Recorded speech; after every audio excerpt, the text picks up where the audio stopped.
نحمده ونصلي على رسوله الكريم. أعوذ بالله من الشيطان الرجيم. بسم الله الرحمن الرحيم.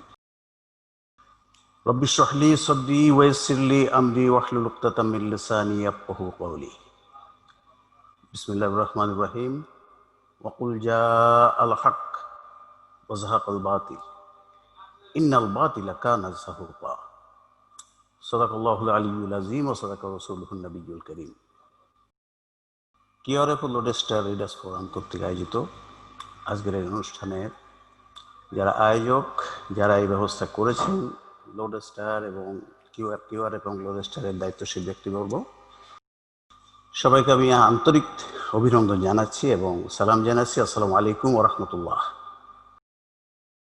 এবং যারা আজ এখানে উপস্থিত আমরা দেখতে পাচ্ছি, you are very energetic young educated persons. আমি তোমাদেরকে তুমি করে বলতে চাই। তোমাদের বয়স আমার ছেলের বয়সের সমান হবে, বড় ছেলের বয়সের হয়তো তোমরা কম বয়সের হবা। So if you don't mind, I want to address you as you. Alright, no problem. Okay, no sir, right. আমি যাদেরকে সামনে নিয়ে কথা বলছি, অলরেডি আমি কথা শুনছিলাম। আমাদের কিউআরএফ এবং লোডেস্টারের অন্য দায়িত্বশীলের কথা বলেছেন। আমি প্রফেসর ডক্টর রফিকুল ইসলাম সাহেবের কথা শুনছিলাম, চমৎকারভাবে উনি কথা বলছিলেন, আরও শুনতে ইচ্ছা করছিল। যাই হোক, টেকনিক্যাল প্রবলেমের জন্য আমরা সেখানে হয়তো কন্টিনিউ করতে পারলাম না। তবে যাদেরকে আমি সামনে দেখছি, it's a great hope for me যে ইনশাল্লাহ, if we get this type of people with us, if we can give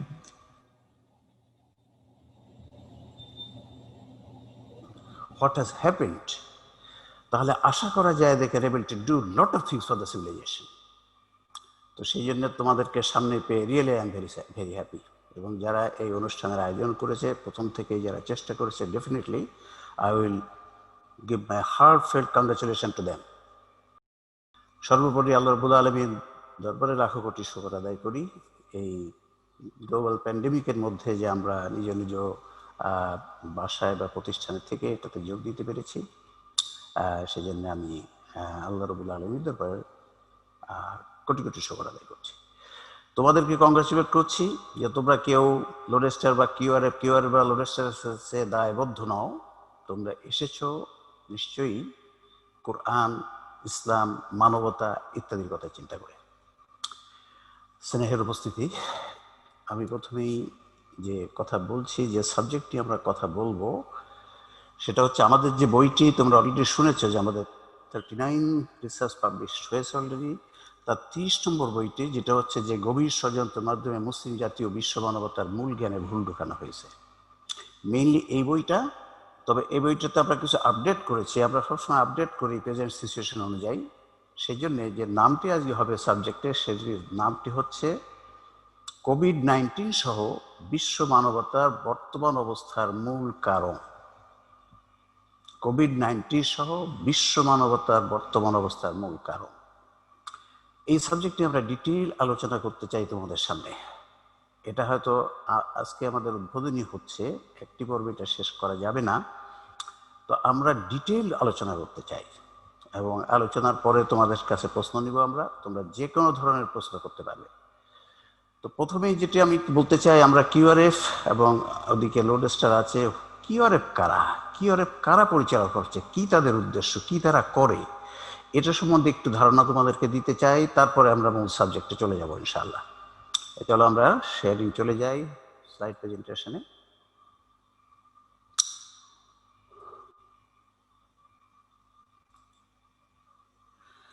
জি, তোমাদেরকে গোলাপের শুভেচ্ছা।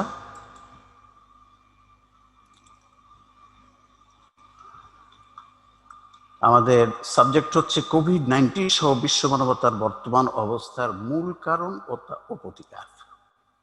This is our subject. We'll discuss about this subject in detail. আজকে উদ্বোধনী পর্ব। তোমরা এই প্রশ্নটার উত্তর কি দিবে দেখো তো, একটা মাল্টিপল চয়েস কোশ্চেন। কোনটি সঠিক? বিশ্ব মানবতা, মুসলিম জাতি বর্তমানে, কোনটা অ্যান্সার হবে? 1, 2, 3, 4, 5 অপশন আছে 5টি। What do you think? Which one? তিন 3 নম্বর নাম্বার, স্যার। চরম তিন অশান্তি দুই স্যার। এরকম বললেই হবে, খালি নাম্বারটা বললেই হবে। 3 নাম্বার হবে। 3 number, yes, very correct. The young, তিন sir. young educated persons, young, energetic, highly educated person. Those who are the futures of Bangladesh and futures of civilization. কোনটি সঠিক? বিশ্ব মানবতা মুসলিম জাতির এই চরম অশান্তির মূল কারণ ও প্রতিকার আমাদের 1 2 3 4। 2 Yes, very correct. Very correct ইয়ংস্টার্স, আমাদের অবশ্যই জানতে হবে। আমরা অশান্তি দেখতে পাচ্ছি, চরম অশান্তি। আমরা যদি এর কারণ না জানতে পারি, will not able to solve ইট। আমাদেরকে যে কোনো জিনিসের, আই এম এ সার্জন, মেডিসিনের হচ্ছে যদি কোনো একটা রোগের কারণ না জানা যায় তাহলে তার চিকিৎসা করা সম্ভব নয়। We call it aetiology of a disease, cause of a disease. If you don't know the cause, is difficult, impossible to treat. So আমরাও আজ যে অশান্তি আমাদের চোখের সামনে, but what is the root cause? এই রুট কজ যদি আমরা ফাইন্ড আউট করতে পারি, will able to solve it. Otherwise will not, it is not possible to solve it. It will not be possible for us to solve ইট।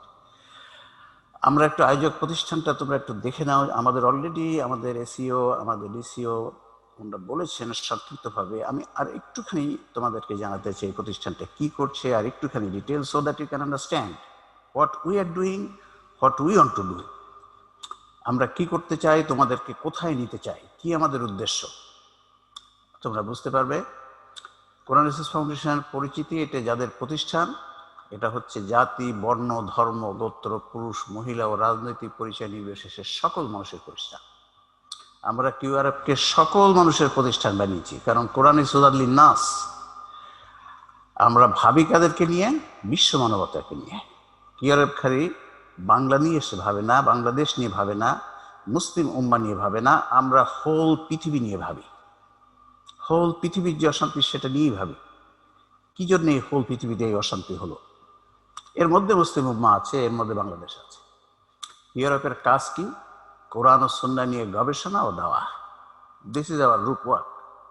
আমরা গবেষণা করি, সেখানে যে বিষয়গুলো আমরা দেখতে পাই যে কোরআন সুন্নাহর সাথে সঙ্গতিশীল নয়, আমরা সেগুলোকে লিখি এবং তারপরে প্রচার করি। সেগুলোকে দাওয়া, বিভিন্নভাবে আমরা দাওয়ার কাজ করি, সেগুলো মানবতার কাছে পৌঁছানোর জন্য।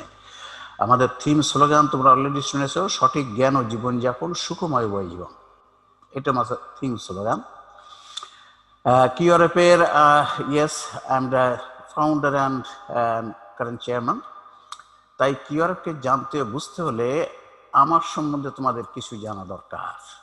তাহলে তোমরা আমাদের কথাগুলো আরো ভালো করে বুঝতে পারবা, নিতে পারবা, চিন্তা করতে পারবা। আমার সংক্ষিপ্ত পরিচয় হচ্ছে, I M A surgeon.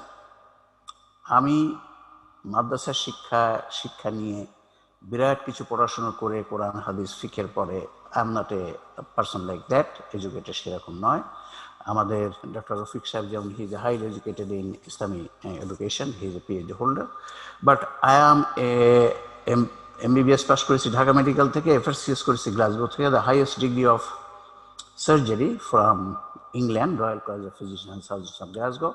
Our team is the highest experienced team in laparoscopic gallstone operation in Bangladesh. Highest experienced team. আমি কিউআরএফের প্রতিষ্ঠাতা, সেটা বলেছি। I was the head of the Department of Surgery, Dhaka national medical college. গত বছর আমি retire করেছি। হ্যাঁ, গত বছর রিটায়ার করেছি। সো বুঝতে পারছো, our team is the highest experience team. আমরা যে কাজ করি দেখো, এই হচ্ছে আমাদের অপারেশন করি আমরা এইভাবে। মডার্ন যে টেকনোলজি, যে ছিদ্র না করে, পেট না কেটে ছিদ্র করে অপারেশন করা, this is the modern technology. আমরা এই টেকনোলজি ইউজ করে আমরা অপারেশন করি। অ্যান্ড এই অপারেশনে দেখো আমরা যেভাবে করি, তোমাদের একটুখানি দেখাই আমরা কিভাবে অপারেশনগুলো করি। আগে যেভাবে আমরা পেট কেটে করতাম, এখন we don't do it. Just ছোট ছোট ছিদ্র করে আমরা পেটের মধ্যে ঢুকে যাই। তারপরে দেখো আমরা কাজ করছি, দেখছি কিন্তু ওই দিকে। এবং এই যে এইটা হচ্ছে, আমরা পিত্তথলির অপারেশন করছি। আমরা পিত্তথলির যে নালীটা, সেটাকে এইভাবে আমরা ক্লিপ করে আটকে দেই। এটা না আটকে দিলে এখান থেকে পিত্ত রস পড়ে। এভাবে পিত্তথলিটা আটকে দিয়ে তারপরে আমরা এই যে কেটে দিলাম, কেটে দিয়ে তারপর থলিটাকে এখন আমরা যে লিভারের সাথে লাগানো যে থলিটা আমরা এইভাবে কেটে বের করে নিয়ে আসি। সো দিস অপারেশন আমরা যখন এই মডার্ন টেকনোলজি আসে নাই, দেখছি একটা মানুষের কি কষ্ট হয়। এই যে থলিটা আমরা এই সিদ্ধতে বের করে ফেললাম, দ্য অপারেশন ফিনিশড। আমাদের এটা সময় লাগে একটা অপারেশন করতে 15-20 মিনিট, অথচ এই অপারেশন আগে করতে 1-1.5 ঘন্টা সময় লাগতো। মানুষের কি কষ্ট হতো আমরা সেটা দেখেছি। এখন এই রুগীটা পরের দিন বাড়ি চলে যাবে, পরের দিন বাড়ি যেয়ে তারা কাজ শুরু করবে। So this is the advancement of science, এবং আমরা সেটা করছি। এই যে পাথর দেখো, পাথরগুলো আল্লাহ রোগ দিয়েছে, সেটাও কত সুন্দর। হ্যাঁ, এগুলো, এটা হচ্ছে খুব বেশি ব্যথা হয়েছিল, রাইট? এরকম অনেক পাথর থাকে, একজনের শত শত পাথর থাকে, এটা মানুষের রোগ সৃষ্টি করে। এখন কথা হচ্ছে আমি ব্যক্তিগতভাবে I M a very busy surgeon. আমাদের কাছে আজকে যদি কোনো রুগী নাম লেখে, 5 থেকে 6 মাস পরে আমার সঙ্গে কনসালটেশনের টাইম পাবে। 5 থেকে 6 মাস তাকে বসে থাকতে হবে আমার সাথে কনসাল্ট করতে, 2-4-5 মিনিট কথা বলার জন্য। বাট এবং আমি যদি যে কাজ আমরা করি, আমি এখন 4 দিন কোরআন রিসার্চ ফাউন্ডেশনকে সময় দেই। এই কোভিড আসার আগে 3 দিন প্রফেশনে কাজ করি। আমি যদি কাজ করি তাহলে হয়তো একদিনেই আমরা যেদিন অপারেশন করি 15-20টা অপারেশন করি। অন্য ডাক্তাররা যে চার্জ নেয়, আমি তা নিলে একদিনে আমার পক্ষে 8-10 লাখ টাকা কামাই করা কোনো বিষয় নয়। But I am not doing that. আমি আমার সময় বেশিরভাগই দিচ্ছি কোরআন রিসার্চ অ্যান্ড দাওয়া। But why? কেন দিচ্ছি হচ্ছে বিশ্ব মানবতা ও মুসলিম জাতির বর্তমান অবস্থার মূল কারণ জানতে পেরে সৃষ্টি হওয়া মনের যন্ত্রণা। আমরা বুঝতে পেরেছি যে why this suffering of human civilisation, কেন এই ঘটনা ঘটছে, কেন এই অশান্তি হচ্ছে, মুসলিম জাতির শ্রেষ্ঠ জাতি আজ কেন মাটিতে মিশে আছে। আমরা আলহামদুলিল্লাহ এই বিষয়গুলো জানতে পেরেছি কোরআন সুন্নাহ এবং অন্য তথ্য মাধ্যমে। এটা জেনে মনের যে যন্ত্রণা, যেটা কি করা যায়, কি করা উচিত, আমাদের এটা কি করা উচিত, আমরা এই যন্ত্রণা যেভাবে সৃষ্টি হয়েছে সেটা তোমাদের সংক্ষিপ্ত একটু জাস্ট একটা আইডিয়া দিয়ে দিলে তোমরা আমাদের কথাগুলো নিতে, বুঝতে, গ্রহণ করতে সহজ হবে। আমার কিছুটা বিস্তারিত পরিচয় এবং কিয়ারফের যদি তোমরা রোড ম্যাপটা দেখো, কোত্থেকে আমরা শুরু করেছি, কোথায় এখন এসেছি, কি আমরা করছি, তাহলে তোমাদের আন্ডারস্ট্যান্ডিংটা আরো একটু ক্লিয়ার হবে। আমার পরিচয়, আমি নিজের পরিচয় খুব জাহির করতে খুবই চাই না, কারণ আমি জানি রিয়া করা, নিজেকে প্রজেক্ট করা ইসলাম অত্যন্ত কঠোরভাবে নিষেধ করেছে। যেমন আল্লাহ রাব্বুল আলামিন এখানে বলেছেন ফাওয়াইলুল লিল মুসাল্লিন, যে সালাত আদায়কারীর জন্য ধ্বংস। কোন সালাত আদায়কারী? যে অতঃপর দুর্ভোগ সেই সালাত আদায়কারীর জন্য যারা তাদের সালাতের সময় নিষ্ঠা, একাগ্রতা ইত্যাদি সম্বন্ধে যারা লোক দেখানোর জন্য কাজ করে। সো দিস রিয়া ইসলাম সাংঘাতিক কঠোরভাবে নিষেধ, that I know very well. আল্লাহ আবার বলেছেন ইন তুবদু সাদাকাতি ফানিম্মা হিয়া ওয়া ইন তুকফুহা ওয়া তুতুহাল ফুকারা ফাহুয়া খায়রুল লাকুম। যদি তোমরা প্রকাশ্যে দান করো তবে তা বলো ভালো, আর যদি গোপনে অভাবীদের দান করো তবে তা তোমাদের জন্য অধিক ভালো। অর্থাৎ কোনো একটা কাজ যদি গোপনেও করা যায়, প্রকাশ্যে তখন করা যাবে, বলা যাবে যদি সেটার থেকে মানুষের কল্যাণকে সামনে রেখে অন্য মানুষরাও এটাতে এগিয়ে আসবে, তাতে নিষেধ নাই। So my view is that, যে কাজগুলো আমরা করছি সেটা তোমরা দেখলে বুঝতে পারবে তোমরা আমার থেকে আরো বেশি ভালোভাবে সেটা করতে পারবে। That's why I want to show you যে আমরা কোত্থেকে শুরু করেছি আর এখন কোথায় এসেছি, আর তোমরা তার থেকে অনেক ভালোভাবে পারবা। The quality of people you are অনেক ভালোভাবে পারবা। কিছুটা বিস্তারিত পরিচয় বলার প্রধান একটা কারণ হচ্ছে কোরআন গবেষণা করা কত সহজ তা মানব সভ্যতার নিকট তুলে ধরা। আমরা জানি যে কোরআন গবেষণা করতে গেলে সাংঘাতিক পণ্ডিত বা সাংঘাতিক কিছু হতে হয়, 15-20 ধরনের জ্ঞান থাকা লাগে। সেটা যে কথাটা যে সঠিক নয় সেটাও প্রমাণ করার জন্যও এই কথাগুলো তোমাদের সামনে বলছি যে what we have from where we have started now where we are. আমার বাড়ি হচ্ছে খুলনায়, ডুমুরিয়া উপজেলার আরাজি ডুমুরিয়া গ্রামে, একেবারে গ্রামে। আমার আব্বা হচ্ছেন ইনি, হি ওয়াজ এ ভেরি পায়াস ম্যান। ইনি ব্রিটিশ আমলের গ্র্যাজুয়েট। আমি যে স্কুলে পড়েছি সেই স্কুলের অ্যাসিস্ট্যান্ট হেডমাস্টার ছিলেন। আলহামদুলিল্লাহ অত্যন্ত সৎমান। আমার শিক্ষা জীবন শুরু হচ্ছে জমিয়তুল আরাবিয়া শামসুল উলুম সাজিয়ারা ডুমুরিয়া খুলনা। আমার আব্বা, আমরা 6 ভাই বোন, সবাইকে উনি কওমি মাদ্রাসায় প্রথম শিক্ষা গ্রহণ করিয়েছেন। আমি কওমি মাদ্রাসায় 6 বছর পড়েছি, একেবারে ওই আলিফ বা তা থেকে শুরু করে 6টি বছর হেদায়েতুন নূহ পর্যন্ত আমি কওমি মাদ্রাসায় পড়েছি। এটি আমাদের মাদ্রাসাটি, এটা এখন এই অবস্থায় আসছে। আমি যে সময় ওখানে ছাত্র ছিলাম সেখানে ওই নিচেরটা ফ্লোরটা ছিল, খুব জরাজীর্ণ ছিল। এখন এই যে আমার এই মাদ্রাসাটি এত বড় হয়েছে, এখানে এখন দাওরায়ে হাদিস মহিলা পুরুষ সব এখানে হয়। এরপরে 6 বছর মাদ্রাসার পড়ার পর আমাকে আব্বা স্কুলে দেন, কি মনে করে আবার এই হলো। আমার বড় ভাই আর আমি একসাথেই পড়তাম। বড় ভাইকে উনি হাটাজারিতে নিয়ে গেলেন কওমি মাদ্রাসায় পড়ানোর জন্য, আর আমাকে স্কুলে নিয়ে আসলেন। আমি ডুমিরা হাই স্কুলে ভর্তি হলাম 1968 সালে। এই হচ্ছে আমাদের স্কুলটা, এটা স্কুল। ওখান থেকে আমি হাই স্কুল থেকে দুটো লেটার নিয়ে ওই সময়ই ফার্স্ট ডিভিশনে পাশ করলাম। তারপরে গভর্নমেন্ট বিএল কলেজ দৌলতপুরে ভর্তি হলাম, গভর্নমেন্ট বিএল কলেজ। এখান থেকে আমি ফার্স্ট ডিভিশনে এসএসসি পাশ করে সায়েন্স বিভাগে। আমি আমার ইচ্ছা ছিল, আমি অঙ্কে সবসময় ভালো ছিলাম, তো আমার ইচ্ছা ছিল যে আমি ইঞ্জিনিয়ারিং পড়বো। কাজে আমি ঢাকা ইউনিভার্সিটিতে, ঢাকা ইঞ্জিনিয়ারিং ইউনিভার্সিটিতে এসে পরীক্ষা দিলাম, ওখানে চান্স পেলাম, ভর্তি হয়ে গেলাম। মেডিকেলে অ্যাডমিশনের ওরা টাইম দিতে দেরি করছিল, কিন্তু আমার টিচাররা এবং আমার আব্বা এবং মা বললেন যে না, তুমি মেডিকেল পড়ো। তখন আমি এবার ঢাকা মেডিকেলে পরীক্ষা দিলাম, ঢাকা মেডিকেলে চান্স পেয়ে ভর্তি হয়ে গেলাম ঢাকা মেডিকেল। এখান থেকে এই হচ্ছে আমার ওই সময়কার যেভাবে আমার এইভাবে গেট আপ ছিল, এরকম এটা এইভাবে গেট আপ ছিল। এরপর আমি এমবিবিএস পাশ করে ঢাকা ইউনিভার্সিটি আমি 2বার স্ট্যান্ড করি, 3rd এবং ফাইনাল প্রফেশনাল এক্সামে, এমবিবিএস এক্সামে। এরপরে আমি ইরাক গভর্নমেন্টের চাকরি নিয়ে ইরাকে চলে গেলাম। উদ্দেশ্য ছিল যে ওখান থেকে কিছু অর্থ জোগাড় করে আমি পড়তে চলে যাব ইংল্যান্ড আমেরিকাতে। তো ইরাকেই হচ্ছে আমার ইরাকের ছবি। ইরাকে আমার যার আন্ডারে আমি কাজ করতাম, কনসালট্যান্ট হাদি ইয়াসের আল খাসান, ইরাকি। উনি অত্যন্ত ভালো মানুষ ছিলেন, হি ওয়াজ এফারসিয়াস। আমি ওখানে ইরাকে, আমি তখন এমবিবিএস, কিন্তু they are so much happy with me, তারা আমাকে একটা সার্জিক্যাল ওয়ার্ড দিয়ে দিল যে তুমি নিজে অপারেশন করতে পারো তোমার মতো করে। তো আমি ওইখানে ইরাকে একটা সার্জিক্যাল ওয়ার্ডে আমি কাজ করছি, কিডনি পাথরের অপারেশন করছি। এইটা হচ্ছে একজন ইজিপশিয়ান ডাক্তার, ওর নাম হচ্ছে হামদি। এটা হচ্ছে ইরাকি ডাক্তার, আমাকে হেল্প করছে, অ্যাসিস্ট্যান্ট। আমি ওখান থেকে চলে গেলাম ইংল্যান্ডে 1983 সালে, কারণ আমার উদ্দেশ্য হচ্ছে পড়তে যাওয়া। আমি ইংল্যান্ডে 4 বছর থাকলাম। Royal college of physician surgeon থেকে আমি এফএসসিএস করলাম, হাইয়েস্ট ডিগ্রি ইন সার্জারি। এটা হচ্ছে আমার ইংল্যান্ডের গেট আপ গ্লাসগোতে। এরপরে this was my consultant in America, UK, very nice man, mister আবান্নাতি, অ্যাজ এ সার্জন। আমার গ্র্যাজুয়েশন সেরিমনি যেখানে এফএসসিএস করলাম। দেশে ফিরে আসি 1987 সালে। এসে ঢাকা ন্যাশনাল মেডিকেল কলেজে আমি চাকরি নেই, সেখানে এত বছর চাকরি করলাম। গত বছর রিটায়ার করলাম। আমরা সেমিনার করতাম, সেমিনারের রুম টুম এগুলো আছে। ইসলাম জানা শুরু, দেখো আমি পড়েছি, মাদ্রাসায় পড়েছি, কিন্তু মাত্র 6 বছর।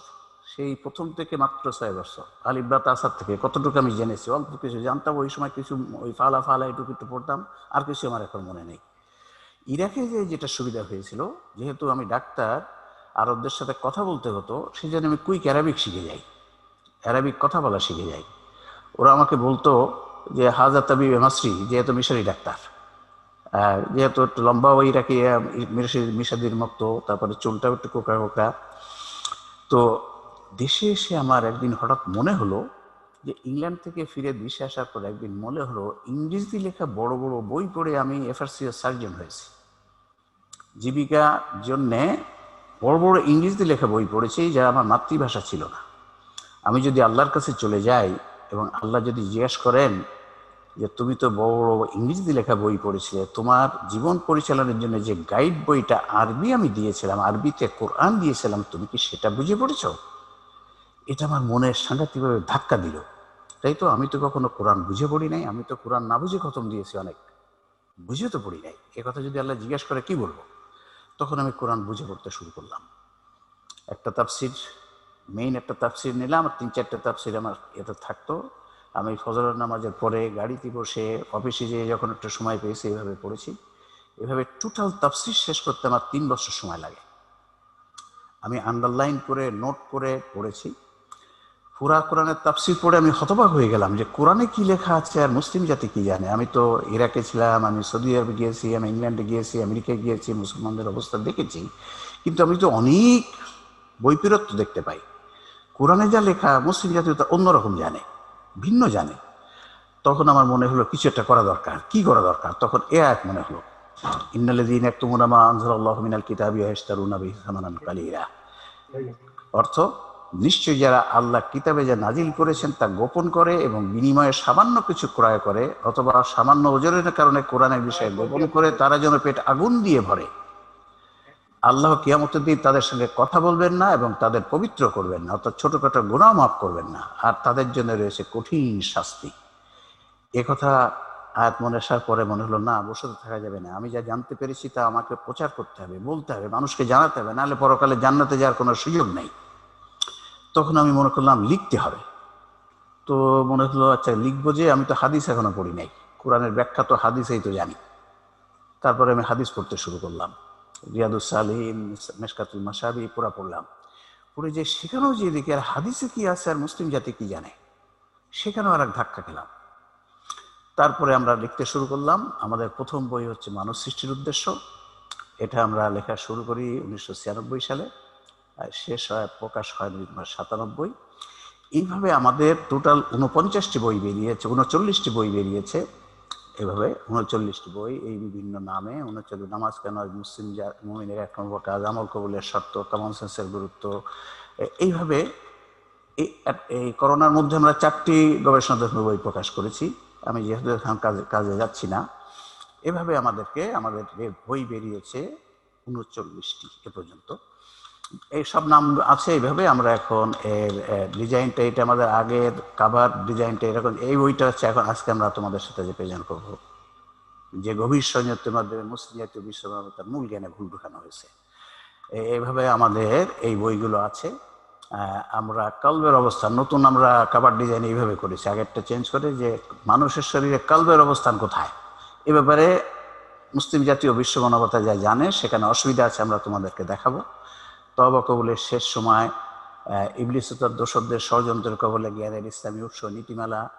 আমাদের একটা শতবার্তা আছে, এখানে আমরা সব এই সবগুলো বইয়ের থেকে 100টা বার্তা তৈরি করেছি।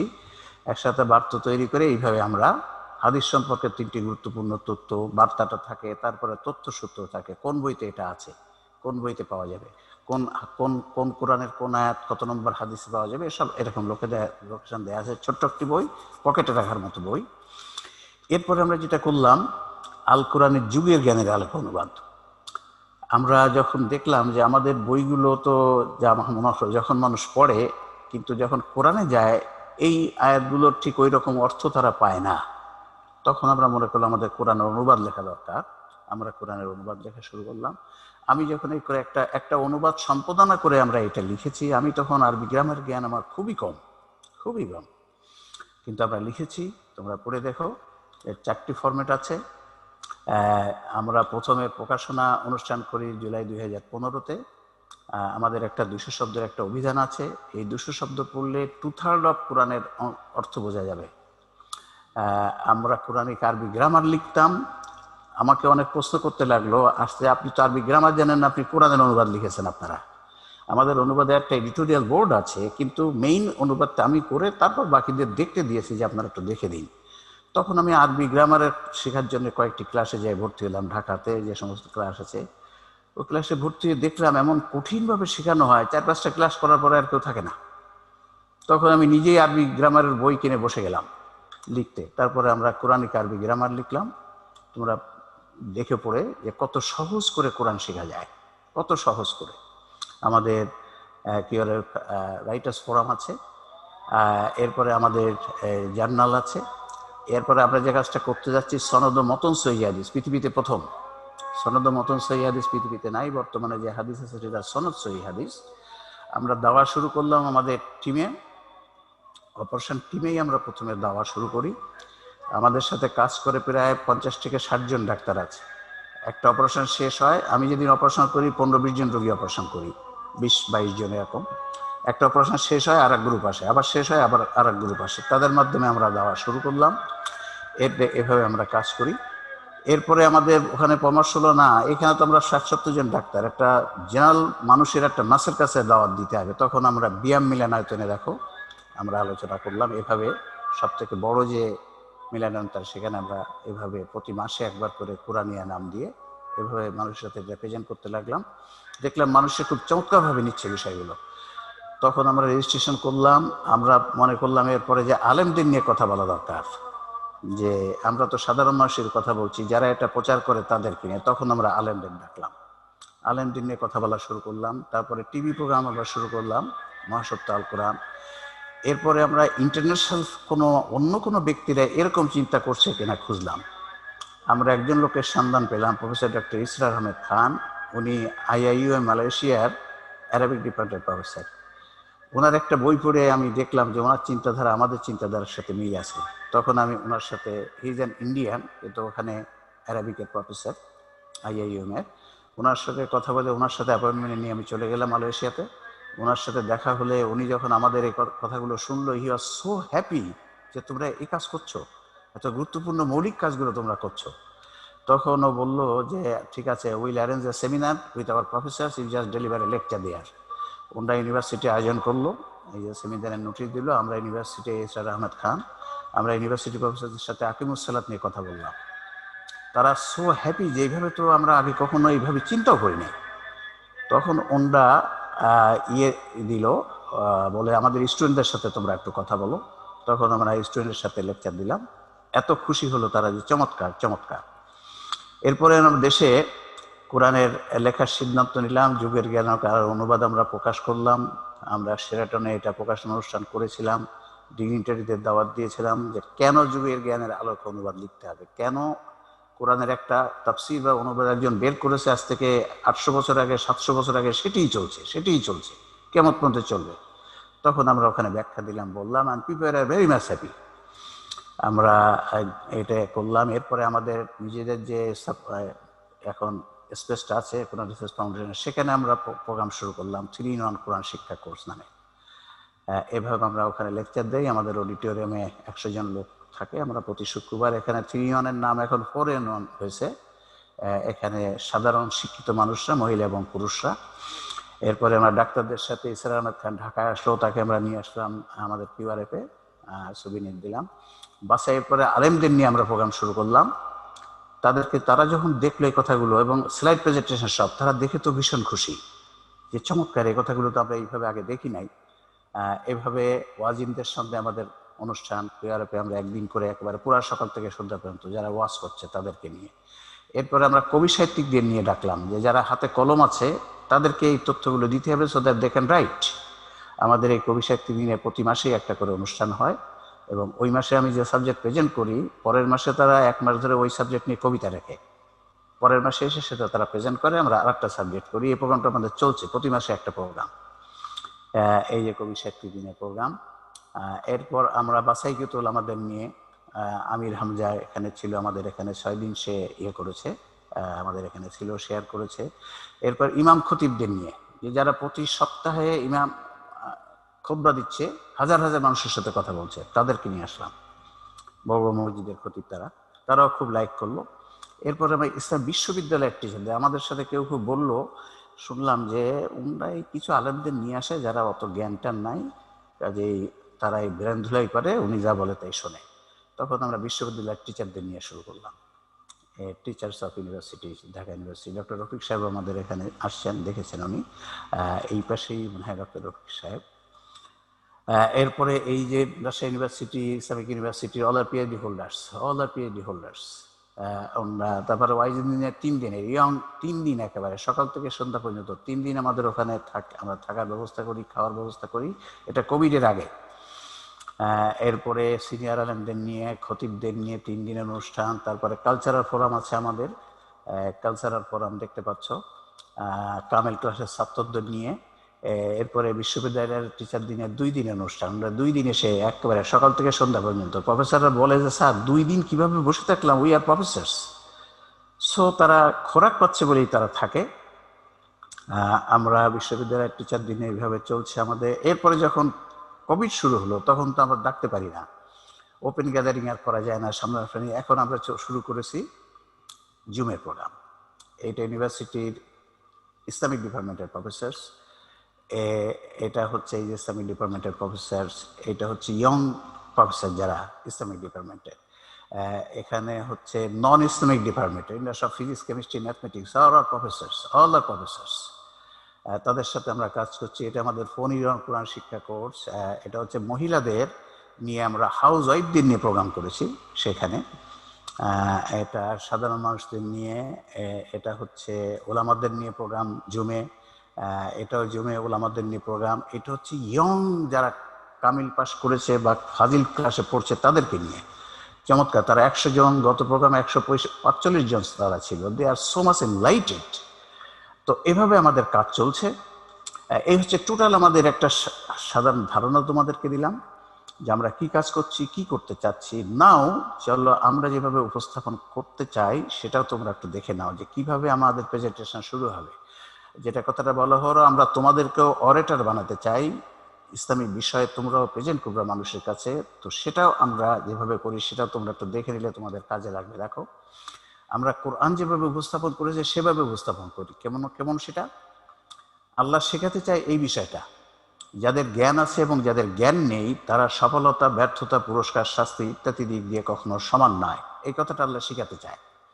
কিন্তু আল্লাহ এই কথাটা যেভাবে শেখাননি, হে মানুষ জেনে নাও যাদের জ্ঞান আছে এবং যাদের জ্ঞান নেই তারা সফলতা, ব্যর্থতা, পুরস্কার, শাস্তি ইত্যাদি দিক দিয়ে কখনো সমান নয়, এইভাবে বলেন নাই। আল্লাহ কিভাবে বলেছেন?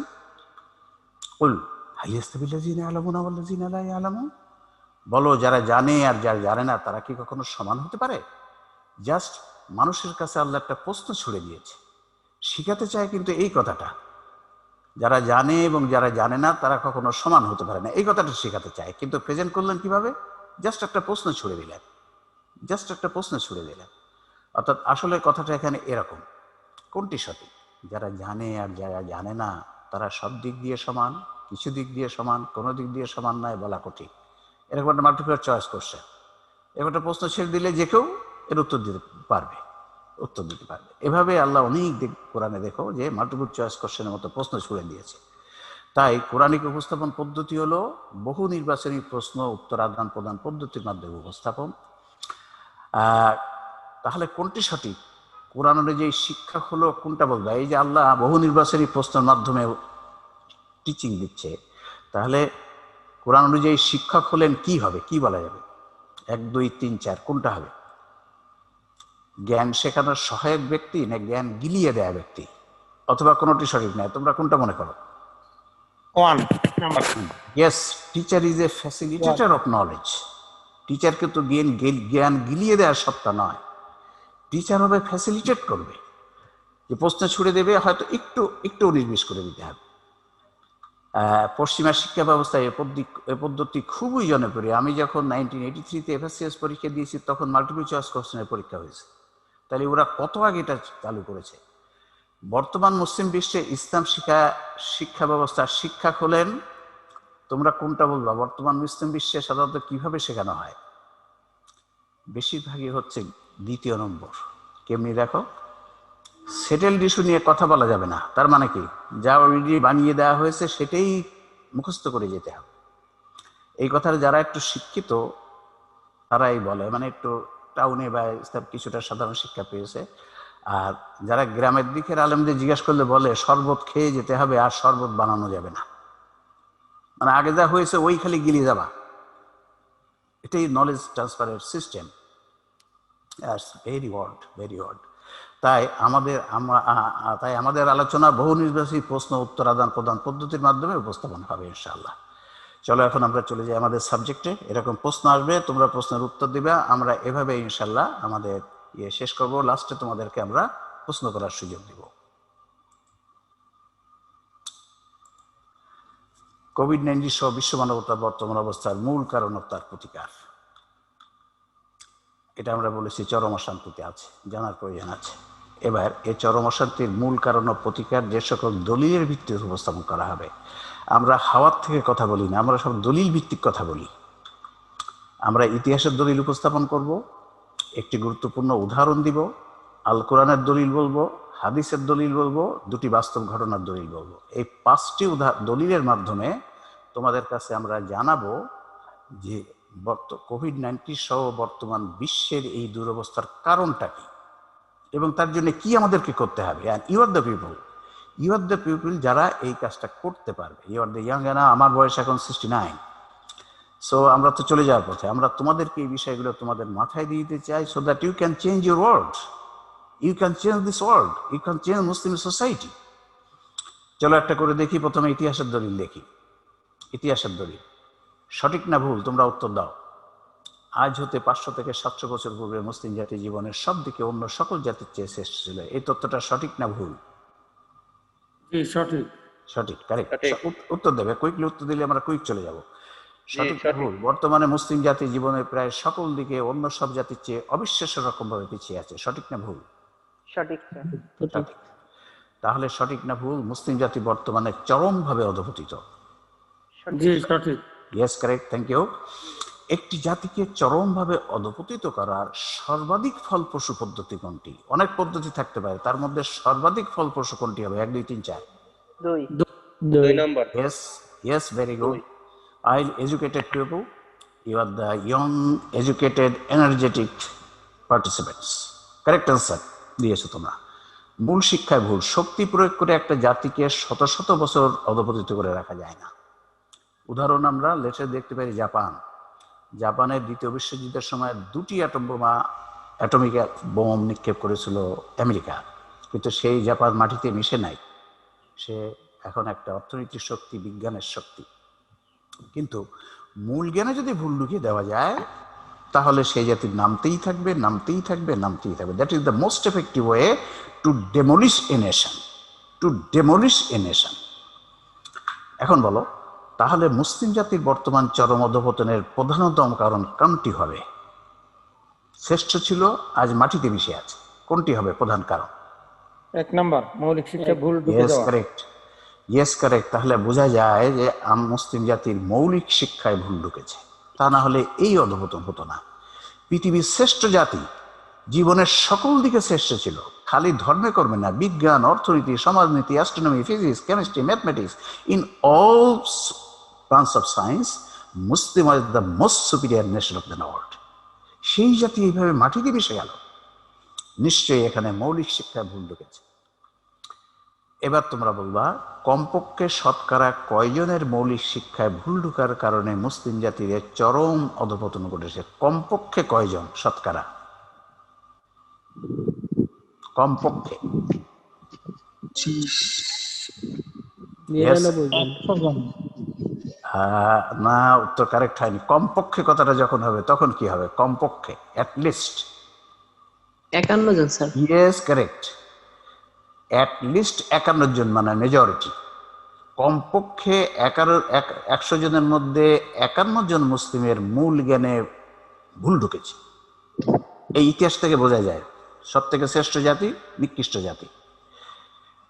কিন্তু বাস্তবে আমরা দেখব, সামনে তোমাদেরকে দেখাবো যে বাস্তবে 99% মুসলিমের মূল জ্ঞানে ব্যাপকতর ভুল। কিন্তু ইতিহাসের দলিল দিয়ে আমরা বুঝতে পারি কমপক্ষে 51। কোনটি সঠিক? ইসলামের সকল মৌলিক ও অমৌলিক শিক্ষা 1 2 3 4।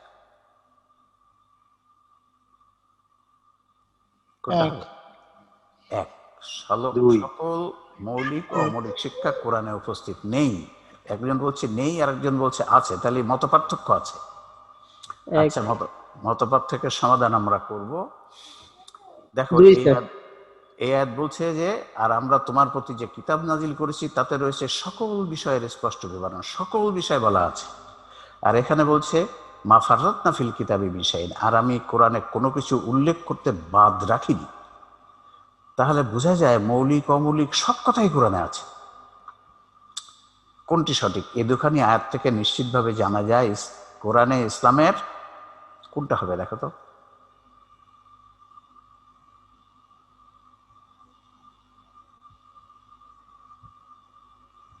আল্লাহ বলছে সকল বিষয় আছে, তাহলে কোনটা হবে? কোনটা? 1? জি স্যার। 1 না, 2 পরোক্ষভাবে আছে। 2 সকল মৌলিক বিষয় প্রত্যক্ষভাবে আছে, আর সকল অমৌলিক শিক্ষা পরোক্ষভাবে আছে। মৌলিক কথাগুলো সব প্রত্যক্ষভাবে আছে।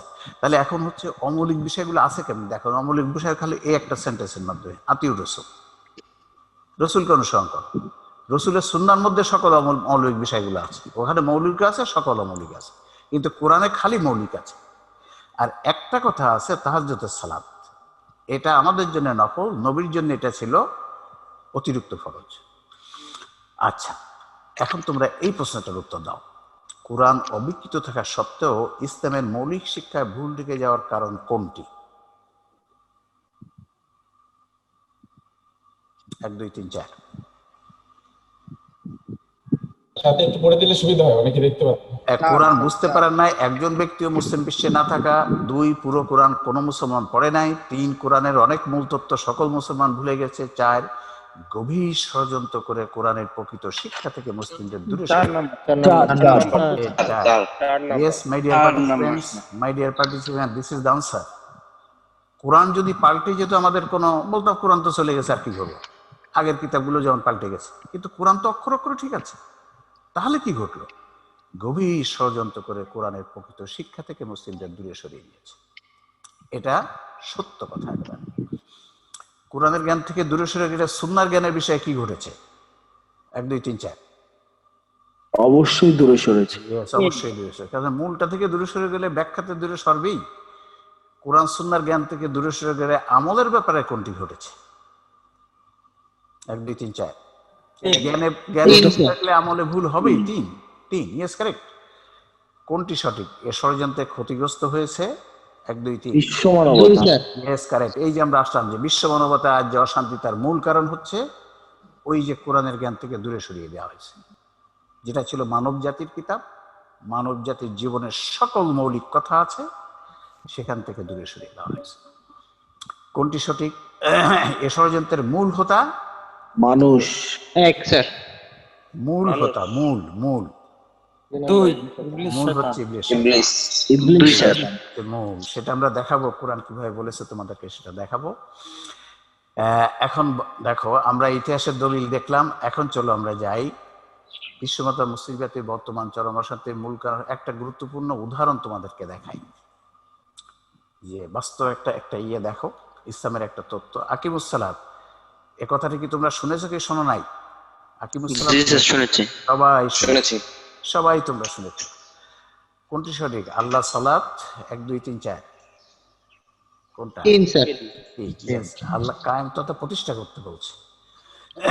সালাতে বেশিরভাগ জায়গায় কোরআনে 104 বার মতো আছে, তার মধ্যে কয়েক জায়গায় অল্প 2 3 4 জায়গা আছে নামাজ পড়ো, আর বাকি সব জায়গায় কায়েম করো তথা প্রতিষ্ঠা করো।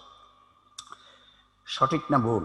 সালাত কায়েম করা বাক্যটির প্রচলিত ব্যাখ্যা সালাত কায়েম করার এইটা, অর্থাৎ সালাতের অনুষ্ঠান নিয়ম কানুন মেনে নিষ্ঠার সাথে নিজে সঠিকভাবে আদায় করা এবং সমাজের সবাই যেন সালাতের অনুষ্ঠান সঠিকভাবে আদায় করতে পারে তার ব্যবস্থা করা। এটাই তো সালাত প্রতিষ্ঠা করার প্রচলিত ব্যাখ্যা, ঠিক কিনা? প্রচলিত ব্যাখ্যা, প্রচলিত ব্যাখ্যা এটা কিনা? জি স্যার। প্রচলিত ব্যাখ্যা হচ্ছে এটা। সালাত কায়েম করার প্রচলিত ব্যাখ্যা এইটা, যে নিজে সুন্দর করে আরকান আহকাম মেনে খুজুর সাথে সালাতের অনুষ্ঠানটা করতে হবে, সকলেই যেন সালাতের অনুষ্ঠানটা সুন্দরভাবে করতে পারে তার ব্যবস্থা করতে হবে। সুন্দর সুন্দর মসজিদ বানাতে হবে, কার্পেট লাগাতে হবে, এসি লাগাতে হবে, ইত্যাদি ইত্যাদি। ইয়েস, সালাতের অনুষ্ঠান করতে হবে ঠিক, কিন্তু এটাই কি সালাত কায়েমের ব্যাখ্যা?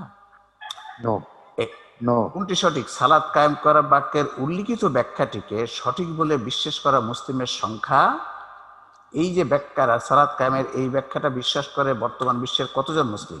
প্রায় শতভাগ। কারেক্ট মাই ডিয়ার পার্টিসিপেন্টস, প্রায় শতভাগ মুসলিম মনে করে সালাত কায়েম করার ব্যাখ্যা হচ্ছে এটি। আমি অনেক বড় বড় ব্যক্তিকে জিজ্ঞাসা করেছি এই ব্যাখ্যাটা আপনারা পেলেন কোথায়? বড় বড় ব্যক্তি কেউ উত্তর দিতে পারে না। এই ব্যাখ্যাটা যে আমলটা আমরা প্রতিদিন 5 বার করছি, অত্যন্ত গুরুত্বপূর্ণ ইবাদত, তার যে মূল কথাটা হচ্ছে আকিমুস সালাত, সেটা কোথায় পেয়েছি জানি না, কোথায় লেখা আছে জানি না। চলো আমরা প্রকৃত ব্যাখ্যা, তোমরা কি বলতে পারবা যারা আমাদের বই পড়ো নেই বা আমাদের লেকচার শোনো নেই, তারা কি বলতে পারবা সালাত কায়েমের প্রকৃত ব্যাখ্যা? আচ্ছা, আমরা নিজের মাধ্যমে সমাজে প্রতিষ্ঠা করা। রাইট, চলো আমরা একটু দেখি আমরা সালাত কায়েমের প্রকৃত ব্যাখ্যা। আহ, আহ, দেখো আমরা একটু কমন সেন্সকে জিজ্ঞাসা করি। কমন সেন্স কি বলে দেখো তো, চিকিৎসা বিজ্ঞান প্রতিষ্ঠা করার ব্যাখ্যা কোনটি? কোনটা বলবা তোমরা? সুন্দর বিল্ডিং বানিয়ে মেডিকেল কলেজের অনুষ্ঠান নিয়মকানুন মেনে পালন করার ব্যবস্থা প্রতিষ্ঠা করা, অথবা মেডিকেল কলেজের অনুষ্ঠান নিয়মকানুন মেনে নিষ্ঠার দুই, সাথে স্যার। পালন করা? দুই। দুই। চিকিৎসা দুই, বিজ্ঞান স্যার। প্রতিষ্ঠা করার অর্থ ব্যাখ্যা হচ্ছে দুই। এখন তোমরা বলো তাহলে সালাদ প্রতিষ্ঠা করার ব্যাখ্যা কোনটি হবে? এক হবে না দুই হবে? দুই, স্যার। সালাতের অনুষ্ঠান নিয়ম কানুন মেনে দুই হবে। দেখো আমি কিন্তু তোমাদের কমন সেন্সকে একটু নাড়া দিয়ে শেখাই। তোমরা এখন জায়গায় এসে গেছো, মুসলিম জাতি এখন জায়গায় এভাবে যে কোনো মুসলমানকে দেখালে বলবে দুই। তাহলে তাহলে অনুষ্ঠান প্রতিষ্ঠা করে এটা শিখালো কে? এটা শিখালোটাকে? চলো আমরা কোরআন দেখি কি বলছে। কোরআন কি বলছে দেখো, সালাত কায়েম করাবে অনেক অনেক কথা আছে কোরআনে আছে, আমরা যা সংক্ষিপ্ত করে তোমাদের তুই একটা দেখাই। আল্লাহ এখানে বলছে ওয়াকিবিস সালাতা তারফান নাহারি ওয়া যুলফাম মিনাল লাইলি ইন্নাল হাসানাতি ইউযহিবনাস সাইয়্যাতি যালিকা যিকরা লিয-যাকিরিন। দেখো কি বলছে, আর তুমি সালাত কায়েম করো দিনের দুই প্রান্তে, রাতের প্রথম অংশে, নেক আমল সগীরা গুনাহকে মিটিয়ে দেয়। সালাত কোরআনের শিক্ষা স্মরণ রাখার এক অতি বড় ব্যবস্থা। কোরআনের শিক্ষা স্মরণ রাখতে চাওয়া ব্যক্তিদের জন্য, যারা কোরআনের শিক্ষা স্মরণ রাখতে চায় তাদের জন্য সালাত একটা অতি বড় ব্যবস্থা। অর্থাৎ সালাত থেকে হচ্ছে কোরআনের শিক্ষাটা দিচ্ছেন আল্লাহ।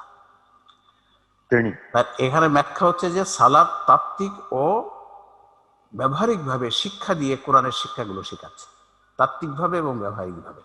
তাত্ত্বিকভাবে কোরআন তেলাওয়াতের মাধ্যমে, আর ব্যবহারিকভাবে এই যে অনুষ্ঠানটা করা, এই অনুষ্ঠানের মাধ্যমে প্র্যাকটিক্যালভাবে সালাত তাকে কোরআনের শিক্ষাটা দেয় তাত্ত্বিক ও ব্যবহারিকভাবে। এখানে দেখো উজু গোসল করি আমরা, সেটার ব্যাপারে আল্লাহ কি বলছে, মা ইউরিদুল্লাহু লিয়াজআলা আলাইকুম মিন হারাজ। অর্থ কি, সালাতের আগে উজু বা গোসল করার আদেশ দেওয়ার মাধ্যমে আল্লাহ তোমাদের উপর কষ্ট আরোপ করতে চান না, বরং তিনি তোমাদের পরিষ্কার পরিচ্ছন্ন করতে চান। অর্থাৎ পরিষ্কার পরিচ্ছন্ন করার নীতিমালা শিক্ষা দিতে চান। তার মানে এই আয়াতের মধ্যে আল্লাহ জানিয়ে দিলেন যে উজু গোসলের যে আদেশ আমি দিয়েছি, সালাতের আগে শরীর পাক, কাপড় পাক, জায়গায় পাক, এর মাধ্যমে আমার উদ্দেশ্য হচ্ছে তোমাদের পরিষ্কার পরিচ্ছন্নতার শিক্ষা দেওয়া। ঠিক কিনা বলো? ঠিক কিনা কথা? জি জি স্যার।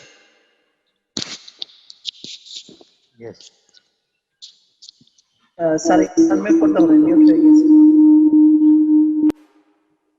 প্রতিটা অনুষ্ঠানে কিছু না কিছু শিক্ষা আছে। এরপরে দেখো এই আয়াতটি যদি তোমরা দেখো, এই বড় আয়াতটি আমি বুঝতে পারি না মুসলমান জাতি কি করলো কোরআনকে নিয়ে। আল্লাহ বলছেন সালাতে শুধু মুখ পূর্ব না পশ্চিম দিকে ফেরানোতে কোনো কল্যাণ নেই।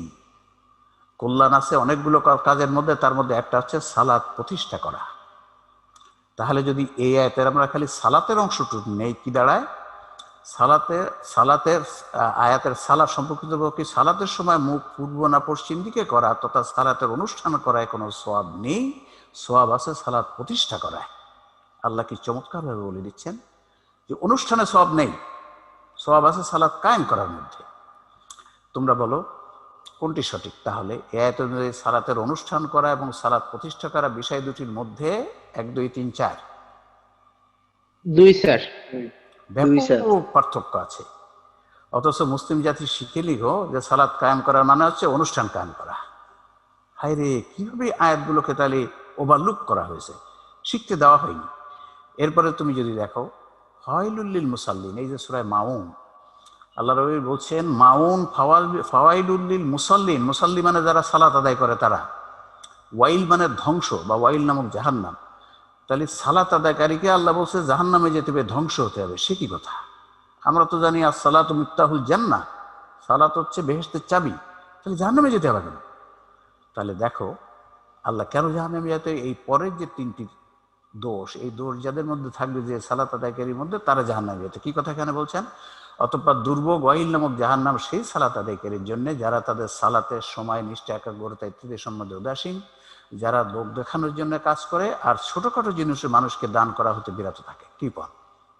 তাহলে কি সালাত কেন এই 3টে কাজের জন্য তাকে জাহান্নামে যেতে হবে? সালাত পড়ার পরেও জাহান্নামে যেতে হবে? সালাতের পঠিত কোরআনের 3টি শিক্ষা হলো সালাত সহ সকল আমল সঠিক সময়ে, নিষ্ঠা, একাগ্রতা ইত্যাদি সহকারে করা, মানুষকে দেখানোর জন্য নয়, আল্লাহর সন্তুষ্টির জন্য সকল কাজ করা, কৃপণ না হওয়া। যে সালাত আদায়কারী এই তিনটি শিক্ষা বাস্তবে প্রয়োগ করলো না, সে ব্যক্তি সালাতের পঠিত বিষয়ের শিক্ষা বাস্তবে কায়েম করলো না। এ ধরনের সালাত আদায়কারীর ঠিকানা জাহান্নাম বলে আল্লাহ আলোচ্য আয়াতটি এখানে জানিয়ে দিয়েছেন।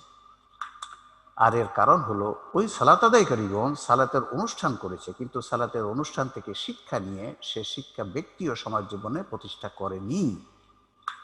তাই সালাত প্রতিষ্ঠা করা বাক্যটির প্রকৃত ব্যাখ্যা হলো সালাতের অনুষ্ঠান নিয়মকানুন মেনে নিষ্ঠার সাথে পালন করে প্রতিটি অনুষ্ঠান ও প্রতিটি বিষয় থেকে দিতে চাওয়া শিক্ষা নিয়ে সে শিক্ষা ব্যক্তি ও সমাজ জীবনে প্রতিষ্ঠা করা। কোরআন থেকে পরিষ্কার যারা যায়, আরো অনেক আয়াত আছে, আমরা জাস্ট স্যাম্পল দেখার জন্য অল্প কয়েকটা বললাম। এখন চলো হাদিস দেখি। যা কোরআনে আছে তা কি হাদিসে আছে কি নাই? কি বলো তোমরা? কোরআনে যা আছে তা কি হাদিসে আছে কি নাই? আছে স্যার। অবশ্যই আছে, কারণ কোরআনের ব্যাখ্যা হাদিস, নবীকে দায়িত্বই দেওয়া হয়েছে কোরআনকে ব্যাখ্যা করার জন্য কথা ও কাজের মাধ্যমে। দেখো একটা হাদিস, আবু হুরায়রা বলেন, জনৈক ব্যক্তি বলল, ইয়া রাসূলুল্লাহ, অমুক মহিলা সালাত, সিয়াম ও যাকাতে প্রসিদ্ধি লাভ করেছে, তবে সে নিজ মুখ দ্বারা প্রতিবেশীকে কষ্ট দেয়। তিনি বললেন জাহান্নামী। একজন মহিলা সালাত, সিয়াম ও যাকাতে প্রসিদ্ধি লাভ করেছে, মানে চতুর্দিকে তার নাম ছড়িয়ে পড়েছে, একেবারে সাংঘাতিক পরেজগার মহিলা, নেককার মহিলা, জিন্দাপি, নামাজি, কিন্তু সে নিজ মুখ দ্বারা প্রতিবেশীকে কষ্ট দেয়, জাহান্নামী। আবার বলছে, লোকটি আবার বলল, ইয়া রাসূলুল্লাহ সাল্লাল্লাহু আলাইহি ওয়াসাল্লাম, অমুক মহিলা সম্পর্কে জনশ্রুতি আসে, কম সিয়াম পালন করে, কম সালাতও কম পড়ে, মানে অত নফল পড়ে না, কিন্তু সে নিজের মুখ দ্বারা প্রতিবেশীকে কষ্ট দেয় না। রাসূল বলে সে জান্নাতি। আল্লাহু আকবার। সে অত নফল পড়ে না, হয়তো অত সুন্নত পড়ে না, কিন্তু ফরজ পড়ে ঠিক, কিন্তু মুখ দ্বারা প্রতিবেশীকে কষ্ট দেয় না, সে জান্নাতি। এর কারণ কি? কারণ হচ্ছে এই মানুষকে কষ্ট দেওয়া হচ্ছে সালাতের একটা শিক্ষা। সালাতের অনুষ্ঠান থেকে শিক্ষা আছে এবং সালাতের পঠিত বিষয়ে কোরআনেও শিক্ষা আছে। সালাতে দেখো, বড় জামাত হলে ইমামকে ছোট আয়াত পড়তে হবে, সূরা পড়তে হবে, বড় সূরা পড়া ঠিক নয়। প্রথম মহিলা সে অনুষ্ঠান করেছে প্রচুর, কিন্তু এ শিক্ষা নেয়নি, শিক্ষা বাস্তবে প্রয়োগ করে নাই, ফলে তার সালাত কবুল হয়নি, সে জাহান্নামী। আর দ্বিতীয় মহিলা অত নফল পড়ে নাই, কিন্তু শিক্ষা ঠিকই নিয়েছে, শিক্ষা বাস্তবায়ন করেছে, সে জান্নাতি। তার মানে এরকম অনেক হাদিস তোমরা দেখবা আছে যে অনেক আমল করেছে, কিন্তু ওই শিক্ষা নেয়নি সেখান থেকে, ফলে তার আমল কবুল হলো না।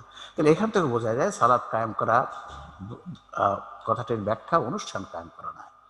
অনুষ্ঠান অবশ্যই করতে হবে, তা থেকে শিক্ষা নিতে হবে, সেই শিক্ষা বাস্তবে প্রয়োগ করতে হবে। এখন তোমরা বলো কোনটি সঠিক? কোরআন হাদিস ও কমন সেন্সের উল্লিখিত তথ্যগুলো সামনে থাকলে সালাত প্রতিষ্ঠা করা কথাটির সঠিক ব্যাখ্যা বোঝা কোনটা বলবা? সবাই বলো। 3 স্যার। 3। অত্যন্ত সহজ। যদি কোরআনে এই হচ্ছে কমন সেন্স, এই হচ্ছে কোরআন, এই হচ্ছে সুন্নাহ, এই সবগুলো যদি সামনে থাকে, আরো অনেক আয়াত আছে, তাহলে অত্যন্ত সহজ। এবার বলো কোনটি সঠিক? সালাত প্রতিষ্ঠা করার প্রকৃত ব্যাখ্যাটি কোরআন হাদিস ও কমন সেন্স সমর্থিত, তাই এটি সঠিক হওয়ার নিশ্চয়তা শতভাগ। যে তথ্য সাপোর্টে কোরআন আছে, যে তথ্য সাপোর্টে হাদিস আছে, যে তথ্য কমন সেন্স সায় দেয়, অবশ্যই এটা শতভাগ। এবার বলো, হারিয়ে যাওয়ায় মুসলিম সালাত প্রতিষ্ঠা করার প্রকৃত ব্যাখ্যাটি হারিয়ে যাওয়ায় মুসলিম সমাজ ও জাতির 1 2 3 4 এক স্যার। অপরিসীম ক্ষতি হয়েছে। কিভাবে সেই ক্ষতিটা হয়েছে তোমরা একটু বলবা? কেমনি সেই ক্ষতিটা, কেমনি হলো এই ক্ষতিটা? এই অপরিসীম ক্ষতিটি কিভাবে হয়েছে? সালাত কায়েম করার ব্যাখ্যাটি হারায় যাওয়াতে ক্ষতিটা হয়েছে কেমনি? শিক্ষা নেওয়া হয়নি, সালাত থেকে হয়েছে। দেখো, সালাতের উদ্দেশ্য আল্লাহ বলেছে, নিশ্চয়ই সালাত ব্যক্তি ও সমাজ জীবন থেকে অন্যায় অশ্লীল কাজ দূর করে। এই দূর হবে যখন সালাতের অনুষ্ঠান করে শিক্ষা নিয়ে শিক্ষা কায়েম করা হবে। খালি অনুষ্ঠান করলে আরো বেশি অন্যায় অশ্লীল কাজ ঘুরে যাবে, যে এখন বর্তমানে যাচ্ছে। তাহলে এই সালাত কায়েম করার ব্যাখ্যাটি হারিয়ে যাওয়ার কারণে আজ মুসলিম দেশগুলো অশান্তিতে ভর্তি। যদি সালাত রিয়েলি কায়েম হতো, প্রতিটা মুসলিম দেশ জান্নাতের বাগিচা হয়ে যেত, জান্নাতের বাগিচা হয়ে যেত। একটা দেশে যদি অন্যায় অশ্লীল কাজ না থাকে, তাহলে থাকবে কি? সেখানে ন্যায় কাজ থাকবে, ভালো কাজ থাকবে, মানুষ শান্তিতে ভরে থাকবে। কোনটি সঠিক? সালাত প্রতিষ্ঠা করার প্রকৃত ব্যাখ্যাটি হারিয়ে যাওয়ায় অশান্তিময় হয়েছে। 1 2 3 4 2 স্যার। 2 স্যার। ইয়েস। কেন বিশ্ব মানবতা শান্তিময় কেন হলো? মুসলিম জাতি নয় অশান্তিময় হয়েছে, বিশ্ব মানবতা কেন হলো? দেখো ব্যাখ্যা হচ্ছে এটা, যদি সালাত মুসলিম ইসলামটা এসেছে পুরো বিশ্ব মানব জাতির জন্যই। ইসলাম বিশ্ব মানব জাতির কল্যাণে। ইয়েস কারেক্ট, সেটা কিন্তু এটা এখানে এই ব্যাপারে ধরো, যখন মানুষ দেখতো যারে মুসলিম দেশগুলো কি মহাশান্তির একটা দেশ, সেখানে কোনো অন্যায় অত্যাচার কিছুই নাই, মহাশান্তি, মানুষ না খেয়ে থাকছে না, মানুষ অশিক্ষিত নাই, তখন ওরা তখন চলে আসতো, চলো আমরা ইসলাম গ্রহণ করি, আমরা মুসলমান হয়ে যাই, ওখানে এত শান্তি। তাহলে আজ যে অশান্তি, বিশ্বের একটা কারণ, একটা প্রধান কারণ সালাত কায়েম করার ব্যাখ্যাটা হারিয়ে যাওয়া। এবার তোমরা বলো কোনটি সঠিক? হাড়ির ভাতের অবস্থা জানার জন্য 1 2 3 4 2 স্যার। একটি ভাত টিপতে হয়। যারা জ্ঞানী কমন সেন্স আছে তারা একটি টিপেই বলে দেবে সিদ্ধ হয়েছে কি সিদ্ধ হয়নি। আর যারা ননসেন্স তারা বলবে স্যার একটু দেরি করেন, আমি একটা কিভাবে টিকছি, আমার একটু আধা ঘন্টা সময় দিতে হবে, এত ভাত কখন টিপবো। কিন্তু যারা একটু সেন্সিবল তারা একটা টিপেই বলবে ইয়েস হয়েছে বা হয়নি। এখন আমরা একটা ভাত টিপে ফেলেছি, আকিমুস সালাতের ব্যাখ্যা। এখন বলো আকিমুস সালাতের ন্যায় মৌলিক বিষয়ে ভুল থাকতে পারলে আর কত মৌলিক ধর্মীয় বিষয়ে ভুল আছে?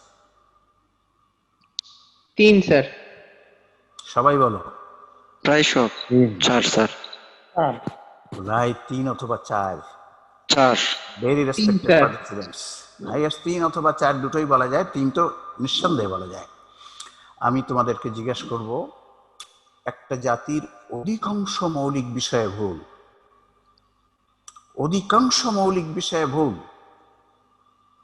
তোমরা শিক্ষিত সমাজ, তোমাদের পরে জাতির ভবিষ্যৎ নির্ভর করবে, তোমরা বুঝে নাও বিষয়গুলো।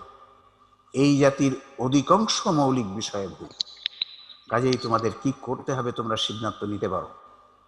আমরা এই সাবজেক্ট আরও আছে, কোরআনের দলিল, হাদিসের দলিল, বাস্তব কারা করেছে, কিভাবে করেছে, সেটি আমরা নেক্সট সেশনে দেখাবো। আমরা এখন তোমরা খালি একটা ভুল তোমাদেরকে দেখালাম, আকিমুস সালাত। এখান থেকে আমরা বুঝে নিলাম যে অধিকাংশ মৌলিক বিষয়ে ভুল এই জাতির। এখন আর কয়েকটা ভুল তোমাদের একটু দেখাই, দেখিয়ে তোমাদের কাছে প্রশ্ন করার সুযোগ দেই। আর কয়েকটা ভুল দেখাই তোমাদের। আমরা শিখলাম যে অধিকাংশ মৌলিক বিষয় ভুল, তার কয়েকটা স্যাম্পল তোমাদেরকে দেখাই, তারপরে তোমাদের প্রশ্নোত্তরের আসর হবে।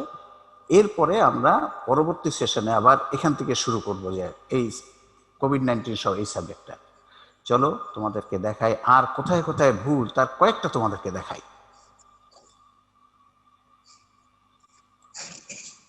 কোরআন রিসার্চ ফাউন্ডেশন মানবতার সামনে যা উপস্থান করছে তার কয়েকটি নমুনা। আচ্ছা, শেয়ার করা হয়নি, আমি একটু শেয়ার করে নেই।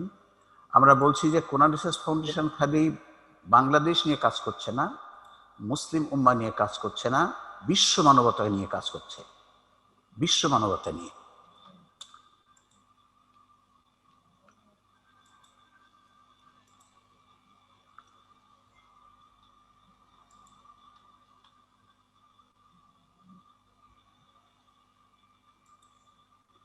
ইয়েস, কাজেই কোরআন রিসার্চ ফাউন্ডেশন যে 39 সাবজেক্ট পাবলিশ করেছে তার অনেকগুলো সম্বন্ধে সারা বিশ্বের মানুষের জ্ঞান সঠিক নয়, সারা বিশ্বে, এবং তার সবগুলো সম্বন্ধে মুসলিম জাতির জ্ঞান কোরআন সুন্নাত থেকে বহু দূরে, বহু দূরে। এখন একটা তোমরা দেখলে আকিমুস সালাহ, চলো এখন আরো কয়েকটা তোমাদেরকে একটু দেখাই। নমুনা প্রশ্ন 1, তোমরা এটার উত্তর দাও কোনটি সঠিক।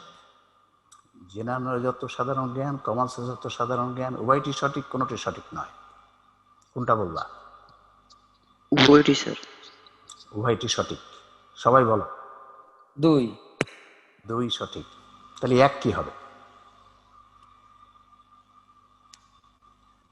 My dear participants, 3 sir. 3, উভয়টি সঠিক। Right my dear participant, very আমার স্নেহের তোমরা।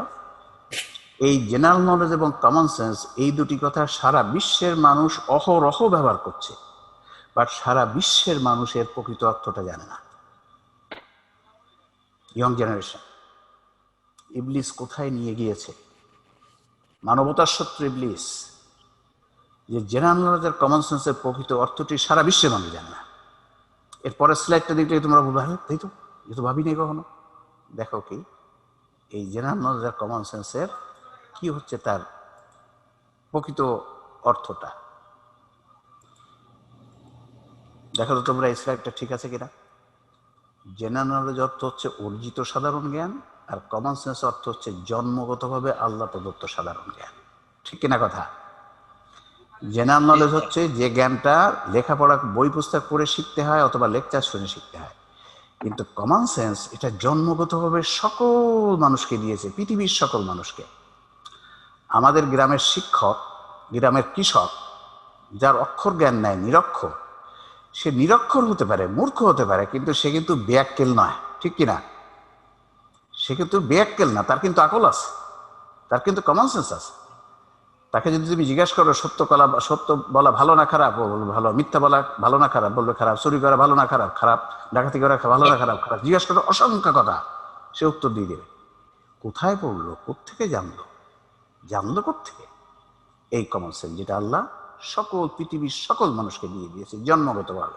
কোরআনে কথাটা লেখা আছে, অনফসু মা সাওয়াহা ফাআলহামাহা ফুজুরাহা ওয়া তাকওয়াহা। হায় রে মুসলমান জাতি, অন্য জাতি না বুঝলো মুসলমান জাতি কেন বুঝবে না এটা? কারণ তারা তো কোরআন পড়ে না, তারা তো অন্য কিছু পড়ে। এবার বলো, এই যে ছবিটা দেখছো, তোমরা দেখতে পাচ্ছ ছবিটা? দেখছো তো? সবাই দেখছো ছবিটা? বুঝতে পারছি। কোনটি সঠিক? এ ছবি প্রমাণ করে প্রচলিত অর্জিত সাধারণ জ্ঞান অনুযায়ী প্রেম, প্রীতি, স্নেহ, মমতা, ভালোবাসা, দুঃখ, কষ্ট ইত্যাদির আধার মন থাকে কোথায়? মন থাকে কোথায়? ওই ছবিটা কি বলে? মন কোথায় আছে? 1 2 3 4। 2 স্যার। 2, yes correct. এই যে ছবিটা সারা বিশ্বের ছবি, কিন্তু সারা বিশ্বেই মনের ব্যথা দেখাতে এইটা দেখা হয় হার্ট ছিদ্র দিয়ে ফোটা হয়ে গেছে, তীর দিয়ে ফোটা হয়ে গেছে। অর্থাৎ প্রেম, প্রীতি, ভালোবাসা, জ্ঞান ইত্যাদি থাকে কোথায়? হার্টে, হৃৎপিণ্ডে। কথাটা সম্পূর্ণ ভুল কথা। ব্রেইনে। সারা বিশ্বে একথা কিন্তু চালু।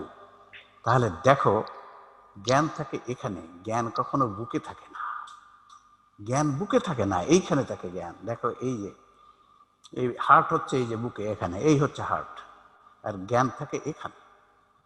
তাহলে মুসলিম জাতি কোরআনে এই কথাটাই লেখা আছে, কিন্তু সেই জ্ঞানকে নামিয়ে দেওয়া হয়েছে এখানে। পজিশনটা ছিল টপে, কমন সেন্সটা ছিল টপে, তাকে নামায় ডাউন করা নিয়ে আসা হয়েছে এখানে, ডাউন করা হয়েছে জ্ঞানকে। দেখো তুমি, এই যে হচ্ছে হাড়টা এখানে থাকে, এই হচ্ছে হার্ট, এই যে হাড়টা চলছে এখানে, জ্ঞান থাকে না। হার্টের একমাত্র কাজ হচ্ছে রক্ত পাম্প করা, এর আর কোনো কাজ নাই। এখন নতুন চালু হয়েছে, যাদের হার্ট একেবারে নষ্ট হয়ে গেছে, ওই রিং টিং বসালেও চলে না, তাদেরকে হাড়টা পাল্টিয়ে কেটে দিয়ে ওখানে একটা পাম্পিং মেশিন বসায় দেওয়া হচ্ছে, এবং সে মানুষ ভালো নর্মাল চলছে, পাম্পিং মেশিন, রক্তটা পাম্প করছে খালি। তাহলে দেখো এখানেও মুশকিল। এই যে আয়াত দেখো, ফাইন্নামা লা তা'মাল আবসার ওয়ালাকিন তা'মাল কুলুবুল্লাতী ফিস সুদূর। প্রকৃতপক্ষে চোখ অন্ধ নয়, বরং অন্ধ হচ্ছে মন, যা আছে বক্ষে। এই মন থাকে বক্ষে। এই অনুবাদ দেখবা প্রায় সকল অনুবাদে এই কথা লেখা আছে। কথা ঠিক নয়, মন বক্ষে থাকে না। আমাদের অনুবাদে আমরা লিখছি এটা, প্রকৃতপক্ষে চোখ অন্ধ নয়, বরং অন্ধ হচ্ছে মন, অর্থাৎ মনে থাকা কমন সেন্স ও জ্ঞানের অন্যের শক্তিসমূহ যা আছে সম্মুখ ব্রেনে, ফোর ব্রেন। এই সদরের একটা মানে হচ্ছে সম্মুখ, সদর দরজা, সদর ঘাট, সদরে জলসা মানে সম্মুখ, প্রধান, এইটাই হবে অর্থটা। কিন্তু এটা তো লিখতে পারা, একটু লিখতে গেলে তো কিছু তো হিউম্যান ভ্যালুজ জানতে হবে। ইসলামী দর্শনের সারসংক্ষেপ কি? যদি তোমাদের বলা হয় যে ইসলামী দর্শনের সারসংক্ষেপ কি, কি বলবা?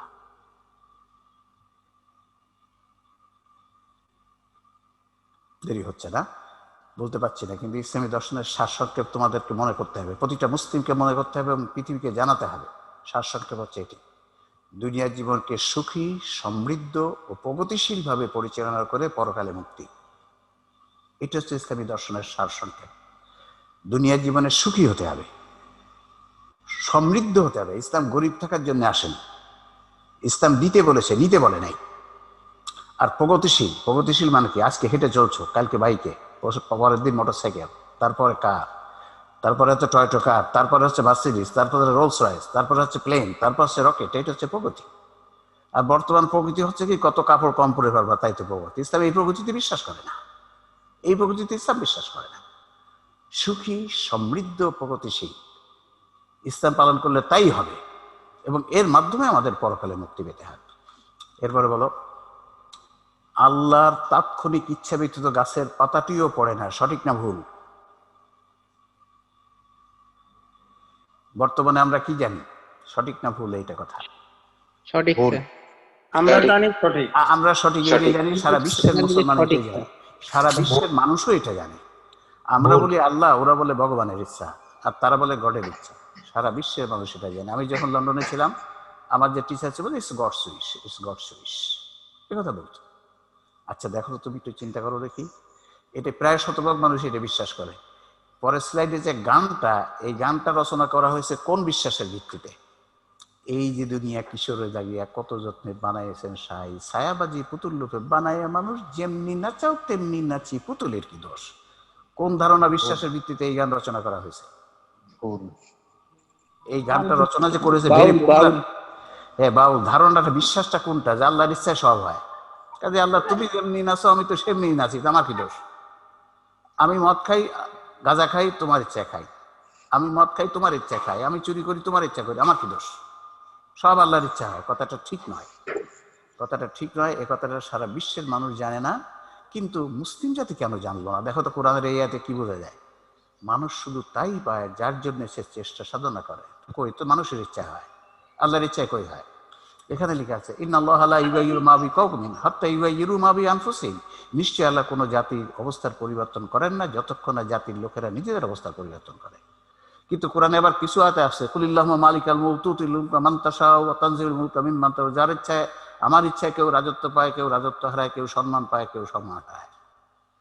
এই যে দুই ধরনের ইচ্ছা, এর সমন্বয় মুসলিম জাতি করে নাই, আমরা করেছি। কোরআন রিসার্চ ফাউন্ডেশন করেছে। তোমরা সেটা দেখবে যে আল্লাহর ইচ্ছায় কথাটার প্রকৃত ব্যাখ্যা কি জানলে তোমরা খুশিতে তোমাদের মনটা ভরে যাবে।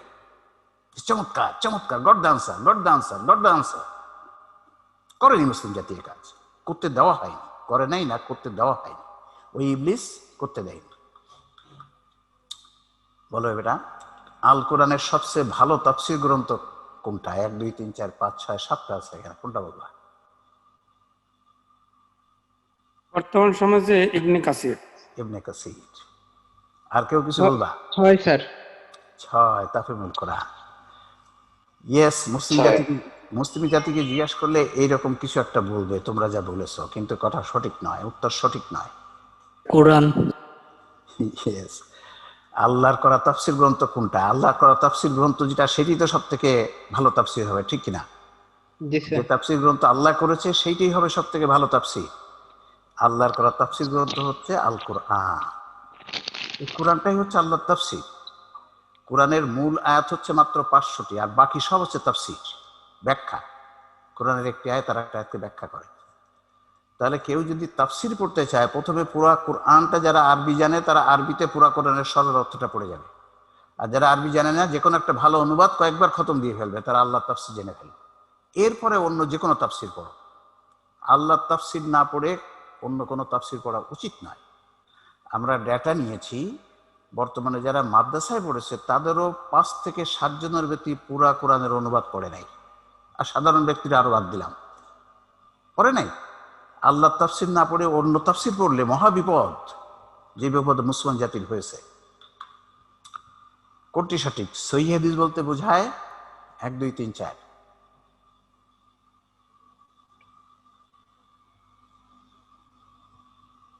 কোনটা? Number sir.